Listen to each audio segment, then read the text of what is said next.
وَكَلْبُهُمْ بَاسِطٌ ذِرَاعَيْهِ بِالْوَسِيدِ، ان کا کتا غار کے دھانے پر بازوؤں کو پھیلا کے بیٹھا ہے۔ یا اللہ، قرآن تو ہدایت کی کتاب ہے،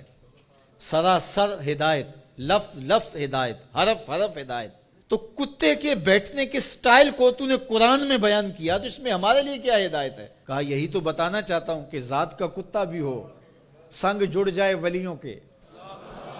اور ولیوں کے دروازے پر بیٹھ کے پہرا دینے لگ جائے،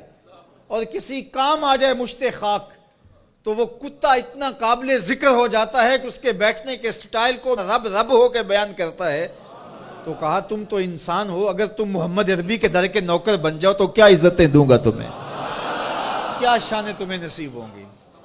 تو یہاں یہ دیکھا جاتا ہے کہ ان کی راہوں کے کام کون آتا ہے، ان کے راستے کا مسافر کون ہے، ان کے دین کے لیے اپنے آپ کو پیش کون کرتا ہے، ان کی خدمت اور نوکری کے لیے اپنی مشت خاک کو ان کی راہوں میں بچھاتا کون ہے۔ اور اگر ہم ساری زندگی اپنی خواہش سے گزار دیں اور ان کے دین کے لیے ہم نے کچھ نہ کیا ہو، تو پھر ہم دیکھیں کہ ہم کھڑے کہاں ہیں۔ اقدس تیرے پاؤں میں نہ کوئی کانٹا نہ کوئی زخم، پھر کیوں ہاتھ میں پرچم اسلام لیا تھا۔ اللہ تعالیٰ جل شانہ کی نعمتیں، اس کی کرم نوازی ہمارے اوپر پہم برسیں، لیکن ہم اس کے شکر گزار بندے نہ ہوں، نماز پڑھنا ہمارے لیے بوجھل بن جائے۔ تو کہا پھر گھوڑے اچھے ہیں، وہ اللہ کی راہ میں چلتے تو ہیں، کام تو آتے ہیں۔ تو کہا ان الانسان لربہ لکنود، بے شک انسان اپنے رب کا ناشکرا ہے۔ اس زمین کو ارض کنود کہتے ہیں کہ جہاں کچھ نہ اگتا ہو، بنجر زمین، جہاں نہ سبزہ اگتا ہو کہ جانور چارہ کھا سکیں، نہ کوئی درخت اگتا ہو جس سے کوئی سایہ لیا جا سکے، نہ کوئی ایسا درخت اگتا ہو جس سے کوئی پھل حاصل کیا جا سکے، نہ شجرے سایہ دار دیتی ہو جو زمین، نہ شجرے پھلدار دیتی ہو جو زمین، نہ کسی جانور کے چارے کی ضرورت کو پیش کرتی ہو جو زمین، اس کو کہتے ہیں ارض کنود۔ وہ بنجر شخص جو انسانیت کے لیے نفع بخش نہیں ہے، لوگوں کے لیے خیر کا سبب نہیں ہے، انسانیت کے لیے نافع نہیں ہے اس کا وجود، تو وہ کنود ہے، وہ کسی کام کا نہیں ہے، وہ بنجر ہے۔ اللہ کہتا ہے اس بنجر انسان سے میرے محبوب کے غلاموں کے گھوڑے اچھے ہیں۔ اصحاب کہف کی غار کے دروازے پر بیٹھا ہوا کتا اچھا ہے۔ تو ہمیں پسند ہیں جو اس کے راستے میں کام آتے ہیں۔ میں اور آپ دیکھیں کہ ہم کہیں بنجر تو نہیں ہیں، ہم انسانیت کے لیے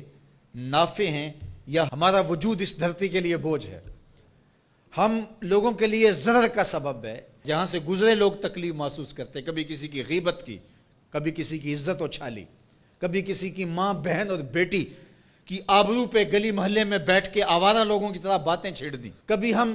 کسی کی تکلیف کا سبب اور ذریعہ بنے۔ ہم یہ دیکھیں کسی کے لیے اذیت کا سبب تو نہیں ہے، بلکہ میرے حضور نے ارشاد فرمایا ایک وصیت کرتے ہوئے کہ خیر کی چابی بن جا، شر کا تالا بن جا، تیرے وجود کی وجہ سے خیر پھوٹے، جدھر سے گزرتا جائے روشنیاں پھیلتی چلی جائیں، نور بانٹتا جائے،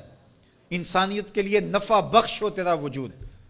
نہ یہ کہ تیرا وجود لوگوں کے لیے اذیت کا ذریعہ ہو، حتیٰ کہ تیرے لیے کسی کی زبان سے خیر کے کلمے نہ نکلیں۔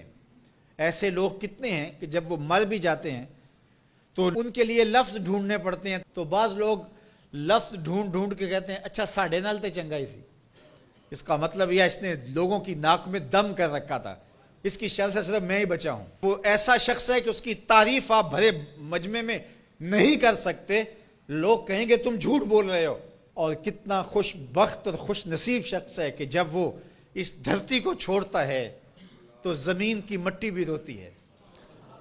در و دیوار بھی اشک بہاتے ہیں، اور زمانہ کہتا ہے کہ یہ تو چراغاں تھا، یہ تو نور تھا بزم عالم کا، اس کے دم سے روشنیاں تھیں، یہ کیا گیا کہ زندگی کی ساری رونقیں ماند پڑ گئی، گویا روشنیاں بجھ گئی اس کے جانے سے۔ تو خیر کا سبب اور خیر کا ذریعہ بنو، نہ کہ برائی کا ذریعہ بنو۔